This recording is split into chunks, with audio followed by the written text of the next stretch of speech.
मसीह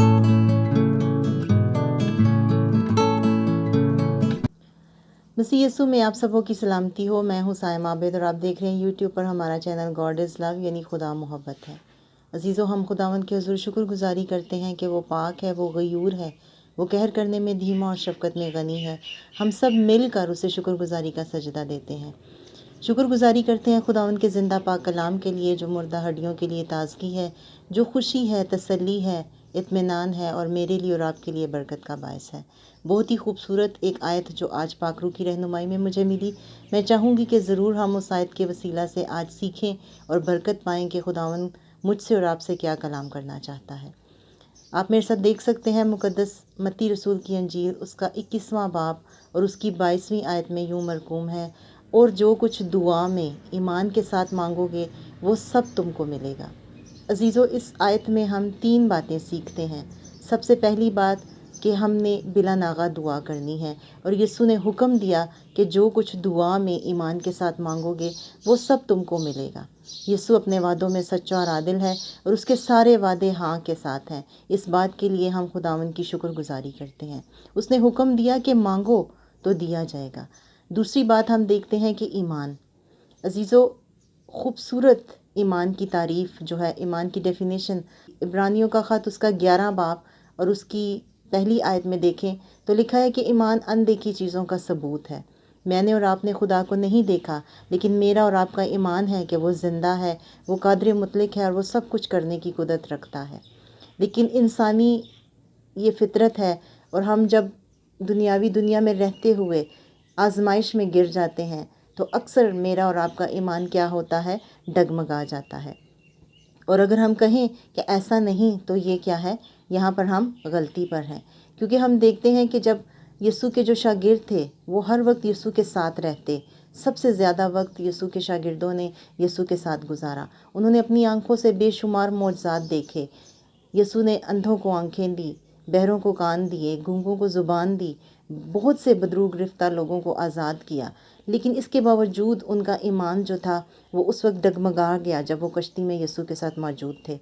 जब कश्ती में तूफ़ान आया तो क्या हुआ कि यीशु कश्ती में सो रहे थे और शागिर्दों ने चिल्लाकर यीशु को मुखातिब किया और उससे कहा कि ए रबी, तू यहाँ पर सो रहा है और हम हलाक हुए चाहते हैं। हम देखते हैं कि वो भी हमारी तरह इंसान थे और इंसान कमज़ोर है, गुनाहगार है और अक्सर उसका ईमान क्या है, डगमगा जाता है। तो इस आयत में हम सीखते हैं हमारा कामिल ईमान होना चाहिए यीशु पर, कि यीशु सब कुछ करने की कुदरत रखता है और वो कर सकता है। तभी क्या है कि हम जो कुछ दुआ में ईमान के साथ मांगते हैं वो हमें मिलता है। और बहुत ही खूबसूरत आज हम सीखेंगे बाइबल मुकद्दस में से कि हमने मांगना किस तरह से है। सबसे पहली बात कि हमने दुआ करनी है और दुआ में हमने ईमान के साथ मांगना है और मेरा और आपका ईमान कामिल होना चाहिए, इसलिए कि यीशु ज़िंदा है और वो सब कुछ करने की कुदरत रखता है। अगर हमारे ईमान में शक है तो बाइबल मुकद्दस फरमाती है कि शक की आदमी क्या है, समंदर की लहर की तरह है। ईमान के हवाला से हम देखते हैं कि याकूब का आम ख़त उसका पहला बाब और उसकी 5वीं आयत में बहुत ही खूबसूरत लिखा है, लेकिन अगर तुम में से किसी में हिकमत की कमी हो तो खुदा से मांगे, जो बग़ैर मलामत किए सबको फ़याज़ी के साथ देता है, उसको दी जाएगी, मगर ईमान से मांगे और कुछ शक ना करे, क्योंकि शक करने वाला समंदर की लहर की मानिंद होता है, जो हवा से बहती और उछलती है। ऐसा आदमी ये ना समझे कि मुझे खुदावन से कुछ मिलेगा। वो शख्स दो दिला है और अपनी सब बातों में बेकयाम है।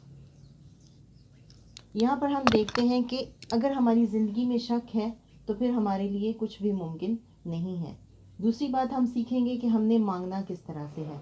बहुत ही खूबसूरत खुदावन का ज़िंदा पाक कलाम फरमाता है। अगर आप मेरे साथ देखते हैं मुकद्दस मरकज़ की अंजील उसका पहला बाब और उसकी 40वीं आयत में, तो एक कोड़ी का वाक़या यहाँ पर बयान किया गया है और बहुत ही खूबसूरत लिखा है कि एक कोड़ी ने यीशु के पास आकर उसकी मिन्नत की, घुटने टेके और उससे कहा कि अगर तू चाहे तो मुझे पाक और साफ कर सकता है। और यीशु ने तरस खाकर क्या कहा, उसकी तरफ देखा और कहा कि मैं चाहता हूँ कि तू पाक और साफ हो जा। अजीज़ों, मैं और आप दुआ करते हैं, लेकिन शायद कभी हमने इस बात को अपने जहन में नहीं रखा कि जो कुछ हम दुआ में मांग रहे हैं उसमें हमें खुदा की मर्ज़ी भी ज़रूर शामिल करनी है और खुदा की मर्ज़ी के मुताबिक मांगना है। ہم نے کبھی یہ نہیں سوچا کہ ہم اپنی دعا میں یہ کہیں کہ یسوع اگر تو چاہے تو بیماری میرے بدن سے جاتی رہے، یسوع اگر تو چاہے تو میرے بچوں کی ایجوکیشن تیرے نام سے کمپلیٹ ہو سکتی ہے، یسوع اگر تو چاہے تو مجھے خوبصورت گھر دے سکتا ہے، جس طرح سے اس کوڑی نے کہا کہ اگر تو چاہے تو مجھے پاک اور صاف کر سکتا ہے۔ خداون میرا اور آپ کا خداون کیا ہے؟ محبت سے اور ترس سے بھرا ہوا خدا ہے۔ جب ہم اپنی دعا میں یہ الفاظ استعمال کریں گے کہ یسوع اگر تو چاہے، اور بڑا خوبصورت مانگنے کا ایک طریقہ یہاں پہ ہمیں بتایا گیا ہے، سکھایا گیا ہے، جو میرے لیے اور آپ کے لیے باعث برکت ہے۔ اس کوڑی نے کیا کیا؟ اس کوڑی نے گھٹنے ٹیکے اور کیا کیا؟ یسوع کی منت کی اور کہا کہ اگر تو چاہے تو مجھے پاک اور صاف کر سکتا ہے۔